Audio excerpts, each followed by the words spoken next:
reçois aujourd'hui le général Bruno Clément Bollée, qui est un spécialiste, entre autres, de l'Afrique. Vous avez été engagé à de nombreuses reprises en Afrique. Vous avez été en République centrafricaine, à Djibouti, en Bosnie, en Côte d'Ivoire.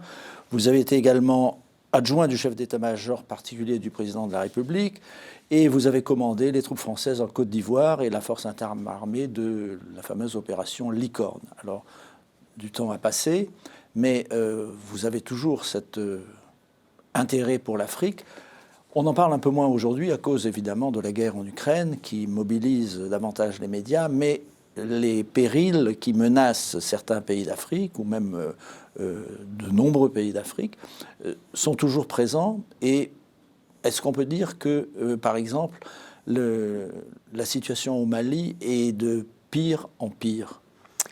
Alors je crois d'abord, si vous le permettez, qu'on a intérêt à continuer à s'intéresser à l'Afrique, même si effectivement, comme vous le dites très justement, l'Ukraine mobilise toutes les attentions. L'Afrique représente pour la France encore beaucoup d'intérêt, et je pense pour longtemps. Au-delà de l'histoire partagée, on peut citer quand même des intérêts économiques, des intérêts sécuritaires aussi. Je pense au trafic, je pense au terrorisme. Et puis, il y a cette menace d'immigration clandestine massive qui continue, hélas, à faire parler d'elle, notamment en Méditerranée. Enfin, je crois qu'il y a encore des vrais sujets qui font qu'on doit se mobiliser pour l'Afrique.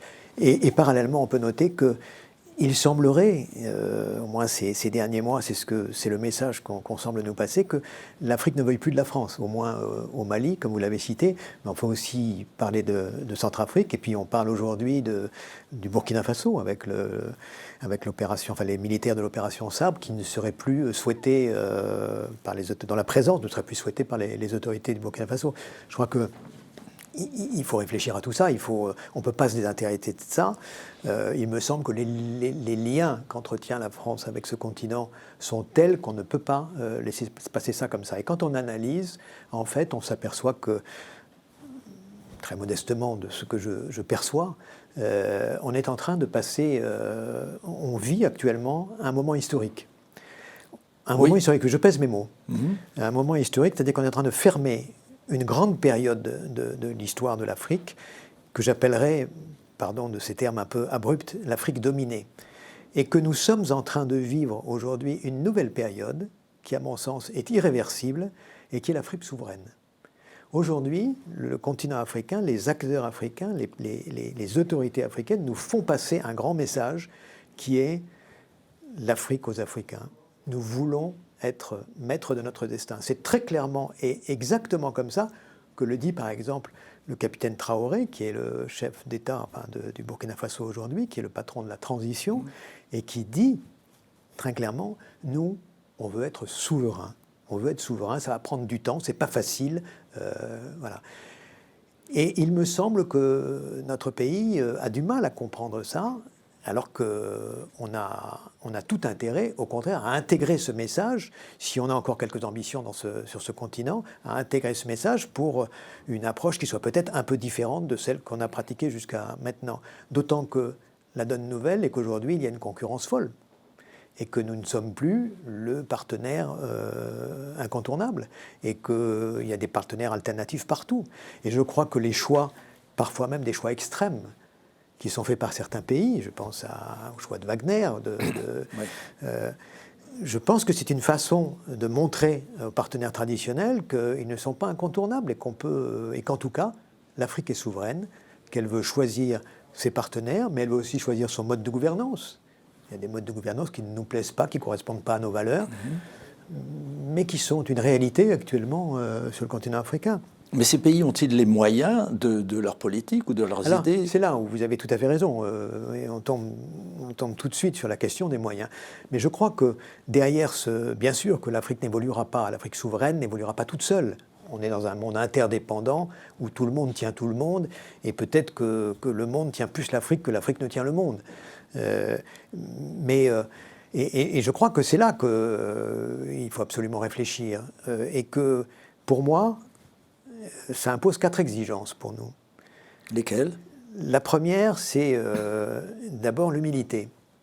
L'humilité, c'est reconnaître que l'autre existe, reconnaître que, en tant qu'État, je veux dire, et un État souverain, reconnaître qu'il est là, qu'il a son point de vue et que le nôtre... voilà. Vous pensez qu'on s'est mal comporté vis-à-vis de ces pays? C'est pas qu'on s'est mal comporté. On n'a pas compris que, à la fin de la guerre froide, il y a eu un basculement stratégique, y compris en Afrique. Vous savez qu'avant, pendant la guerre froide, je parle d'après des indépendances, les 30 premières années d'indépendance. La guerre froide était répliquée sur le continent africain par États africains interposés, chacun ayant choisi son camp. On se rappelle de l'Éthiopie, de la Somalie, avec le renversement d'alliances, etc. Le regard porté sur l'Afrique était sécuritaire. La France était le seul pays du camp occidental, pendant cette période-là, à être présente en Afrique. Au plan sécuritaire notamment, avec des bases. Là, j'ai eu l'occasion d'être, dans mes jeunes années d'officier, d'être garde nomade à Djibouti, entre l'Éthiopie et la Somalie, et je voyais à la frontière, quand on avait des rencontres avec nos homologues, je voyais des Allemands de l'Est, des Cubains, mais dans toutes ces 15 premières années de carrière, jamais je n'ai vu un militaire occidental autre que français sur le continent africain.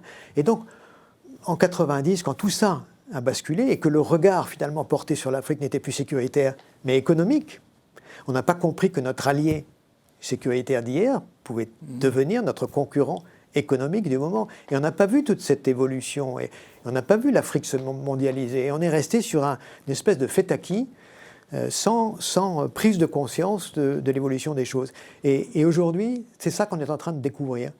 L'Afrique a évolué et nous, on n'a pas saisi très bien cette évolution, et du coup, on a aujourd'hui un langage qui est décalé. L'image qu'on projette dans la gestion des affaires sécuritaires, elle est toute d'arrogance, elle est toute de suffisance. Vous dites ça en tant qu'officier supérieur français?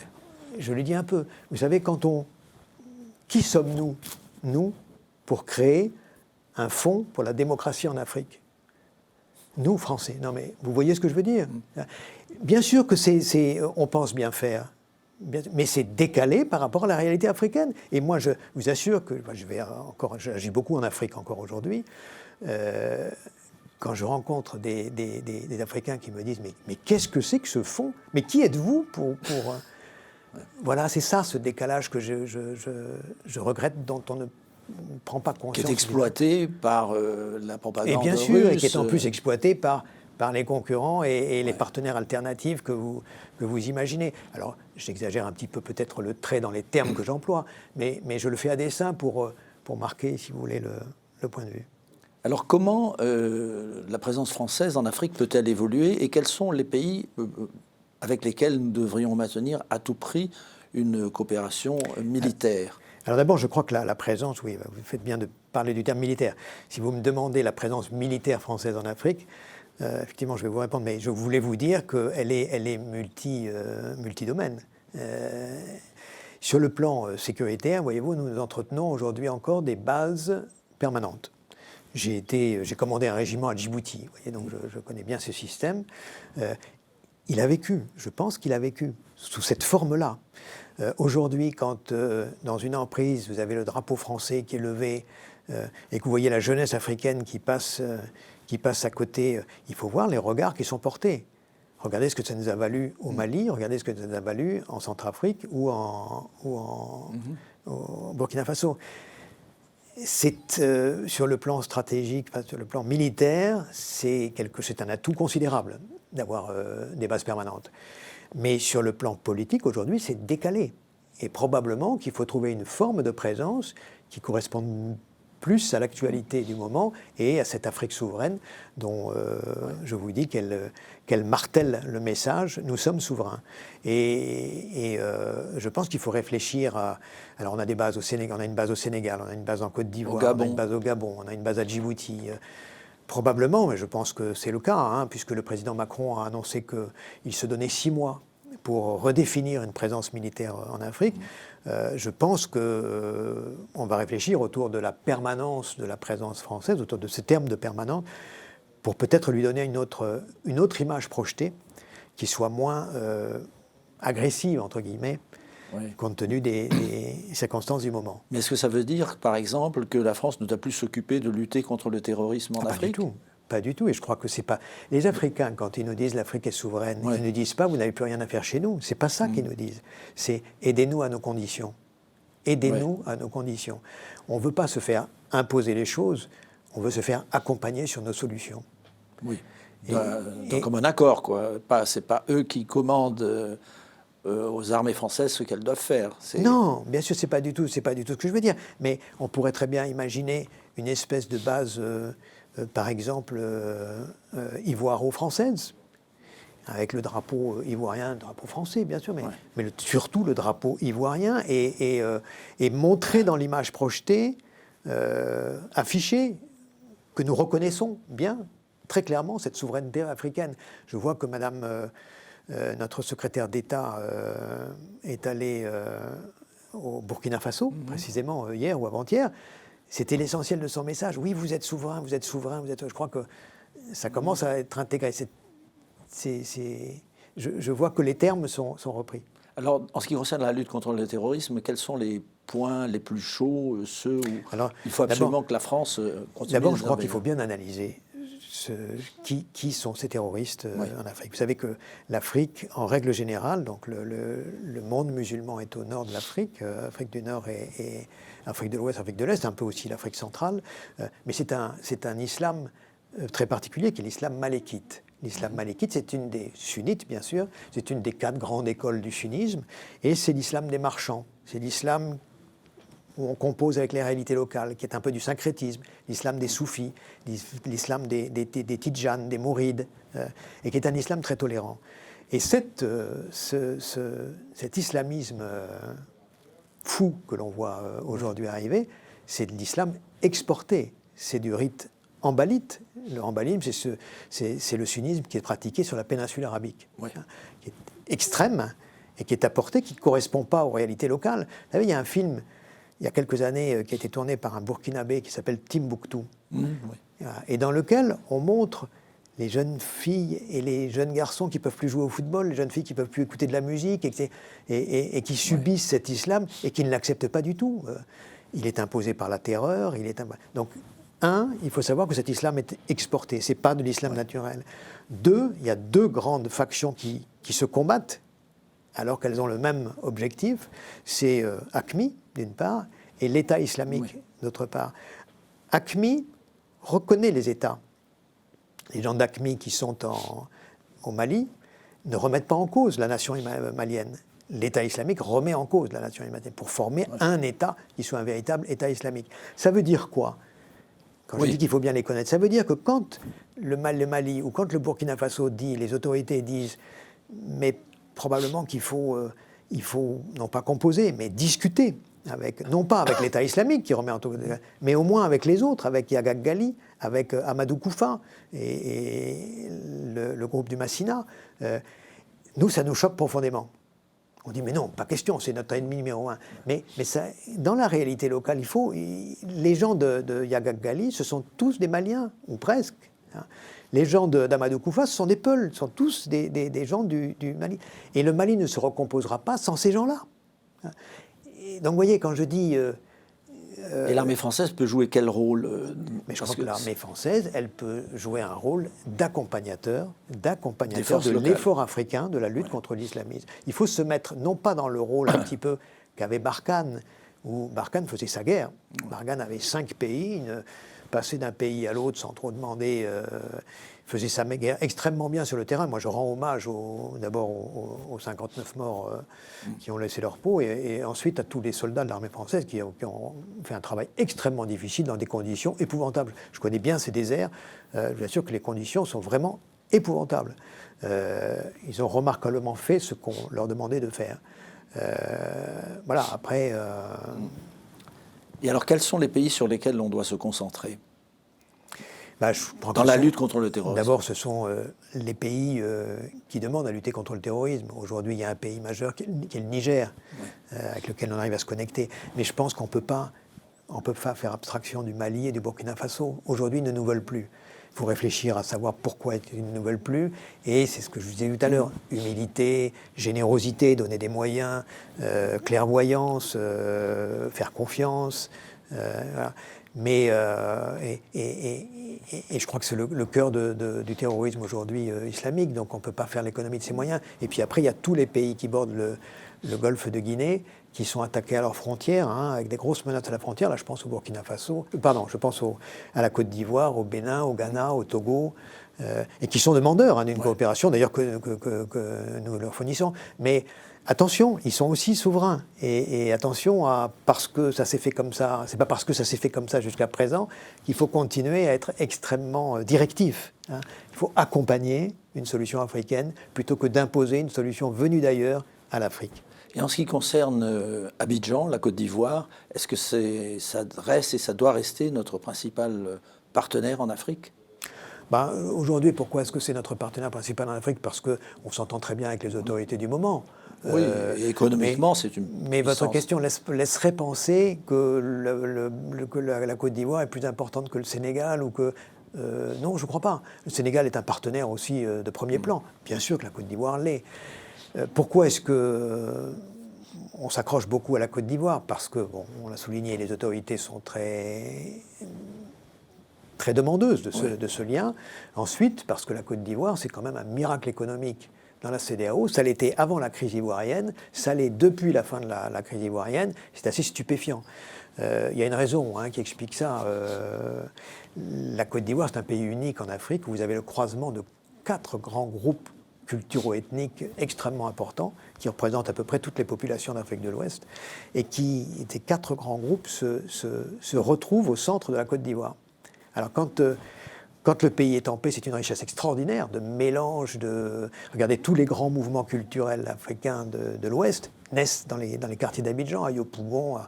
En revanche, quand la crise économique est là, quand il y a un peu de tension et il y a une tendance à des replis identitaires qui fait qu'on en arrive à des crises comme on a pu la connaître en Côte d'Ivoire au début des années 2000. Et l'armée française a-t-elle encore les moyens de cette présence en Afrique relativement importante et coûteuse ? Vous avez raison de le souligner. On le voit aujourd'hui en Ukraine au travers des reportages qu'on nous montre, etc. Quand on donne 18 canons César, on dit que la moitié de l'artillerie française se retrouve sans canons. Enfin, donc on sent bien qu'effectivement on a des moyens limités. Peut-être justement que c'est l'occasion du fait de cette souveraineté africaine et d'une présence revisitée, de voir comment est-ce qu'on peut être extrêmement efficace sans avoir un engagement au plan financier aussi onéreux qui peut être... Parce que la souveraineté africaine dont vous parlez, elle n'a pas comme son pendant financier. Ces États africains qui ont besoin d'aide ont besoin d'aide également financière. Donc, oui, vous avez raison de c'est souligner. difficile. Mais quand je dis qu'il faut être généreux, je dis qu'il faut, d'abord c'est un intérêt bien compris, c'est pas de l'altruisme, c'est un intérêt bien compris, c'est parce que nous y avons aussi intérêt. Ouais. Quand on lutte contre le terrorisme dans les déserts du Mali, bien sûr. On en a un peu moins chez nous. Quand vous faites du développement à grande échelle, si nous faisions du développement à grande échelle en Afrique, c'est un peu moins d'immigrés, de volontaires à l'immigration qui partiraient.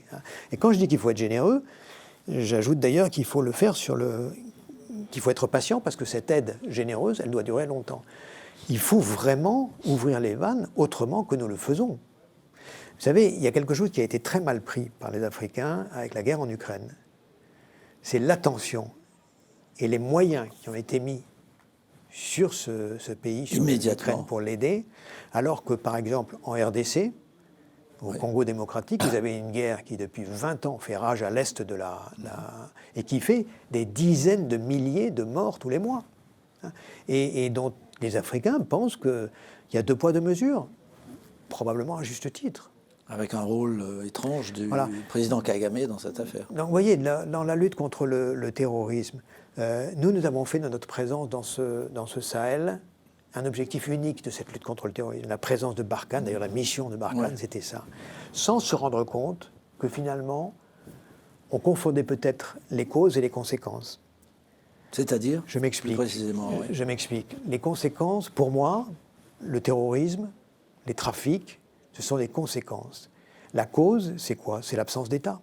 C'est le vide d'État. C'est les missions régaliennes qui ne sont pas remplies. Il n'y a plus d'éducation, il n'y a plus de santé, il n'y a plus de...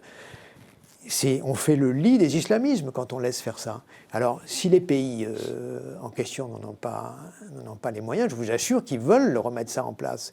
Mais ce n'est pas avec les moyens et les conditions surtout, les conditions que nous imposons à nos moyens qu'ils arriveront à s'en sortir. Et quand je dis l'Afrique est souveraine, ce qu'elle veut, c'est être accompagnée avec des moyens qui soient de véritables moyens pour leur solution. Ça nécessite, donc, comme je vous le disais, de l'humilité de notre part, et puis de faire confiance.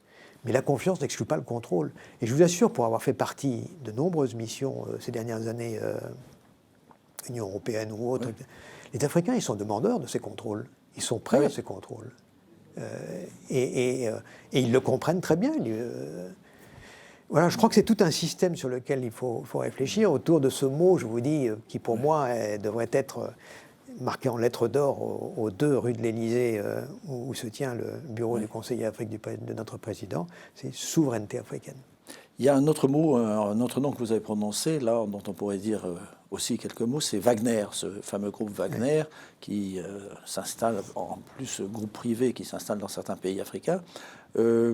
Voyez-vous vraiment une menace de la part de ces mercenaires de Wagner? Non, j'y vois pas vraiment une menace. Je vois quand même une présence russe marquée, mais pas seulement russe, mais une présence russe marquée même dans beaucoup de pays. Quand vous prenez aujourd'hui la carte de l'Afrique et la carte des pays où la Russie est présente sous une forme ou sous une autre, c'est assez impressionnant. Mais quand vous prenez l'occupation, la présence turque en Afrique, la présence chinoise en Afrique, vous vous apercevez qu'il y a aujourd'hui beaucoup de partenaires dits alternatifs aux partenaires traditionnels et qu'il va falloir s'y habituer. Wagner, moi j'en suis désolé pour les pays qui font ce choix, parce que Wagner c'est un système qui se paye sur la bête. Exactement. Et je ne suis pas sûr que ça enrichisse la Centrafrique aujourd'hui, de voir ses diamants et tout ce que vous pouvez imaginer, son or, partir dans les soutes de Wagner, plutôt que de s'occuper du développement du pays. Et ça va être pareil avec le Mali, et ça va être pareil avec le Burkina Faso s'il fait ce choix. Et je pense que ce choix, il sera dans le temps limité. Alors pour conclure, mon général, 2 mots quand même de la situation en Ukraine. On a parlé de Wagner, ça nous fait une sorte de transition puisqu'ils sont très actifs là-bas. Ils enregistrent même, paraît-il, des gains territoriaux en ce moment. Quelle est votre vue d'ensemble de ce conflit? Je le regrouperai au travers de peut-être des premières grandes leçons qu'on peut en tirer. D'emblée, moi j'en vois 3. La première, c'est la guerre. La guerre, c'est quelque chose qui est inhérent à la nature humaine. On l'avait oublié dans cette Europe l'Europe de l'Ouest, qui depuis 70 ans vit dans une espèce de paix, en tout cas dans un confort tout à fait qui a endormi. La guerre, elle est dans la nature humaine.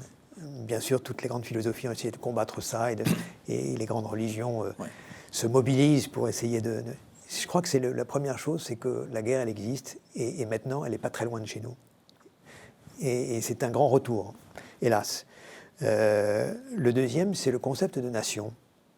Moi, quand je vois le comportement de l'Ukraine, je vois cette mobilisation ukrainienne, au moins de tous les peuples de l'Ouest. On ne peut pas en dire autant peut-être des peuples de Crimée ou du Donbass, mais de l'Ukraine, de ce qu'on appelle l'Ukraine et ce qui est reconnu comme État ukrainien.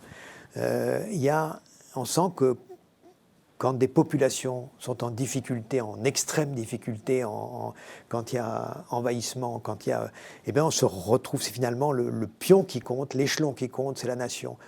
L'individu se retrouve autour de la nation. Et regardez cette résilience stupéfiante du peuple ukrainien, c'est admirable. Mais moi, ce que j'en retiens, c'est qu'elle se rassemble, la population ukrainienne, derrière cette idée de nation. Et puis la troisième, c'est outils de défense. Je crois que cette guerre en Ukraine, on en parlait tout à l'heure, mais quand on enlève 18 canons César à l'armée française, je pense qu'aujourd'hui, si on veut défendre sa souveraineté, ses intérêts, on le fait avec un outil de défense. C'est aussi ce que nous appelle l'Ukraine. Et que si on n'a pas l'outil de défense qui correspond, qui est à l'aune de nos ambitions, c'est-à-dire de notre souveraineté, de la protection de notre souveraineté et de nos intérêts, on prend un grand risque. Mais pour terminer, juste une question, il nous reste 1 minute. C'est quand même une guerre qui a beaucoup évolué. Les canons en question, enfin et les autres, tout ça passe aussi par le tamis, des satellites, des ordinateurs, des analyses en temps réel. C'est un concept de guerre qui est vraiment différent. C'est un concept de guerre qui est différent, vous avez raison, un peu surprenant. C'est une guerre très moderne, et en même temps c'est une guerre de tranchées. Oui. Il y a un espèce de paradoxe dans cette guerre. C'est une guerre très meurtrière, comme toutes les guerres, mais particulièrement meurtrière. Et puis, c'est une guerre un très peu particulière, où vous avez des acteurs qui n'en sont pas. On parle beaucoup du terme de co-belligérance. Moi, les dernières décisions que nous avons prises, envoyer les AMX-10 RC en Ukraine, m'ont fait beaucoup réfléchir, parce que je suis de la cavalerie blindée légère. Correspondant à ce type de matériel. Je connais bien les concepts d'emploi. C'est des concepts d'emploi offensifs. On n'est plus dans le défensif. J'avais cru comprendre, au départ de la guerre, qu'on n'était pas co-belligérant parce que tout ce que nous fournissions était dans le domaine défensif. Il me semble qu'on a passé une marche. C'est amusant parce que Dieu sait si on en parle dans les plateaux de télévision. Mais là, on n'a pas trop insisté là-dessus. Personne n'a... C'est vrai. C'est pourtant quelque chose à noter. Merci beaucoup, Général Bruno Clément Bollée, d'avoir accepté mon invitation. Je vous en prie. Merci beaucoup à vous d'avoir suivi cette émission et à bientôt.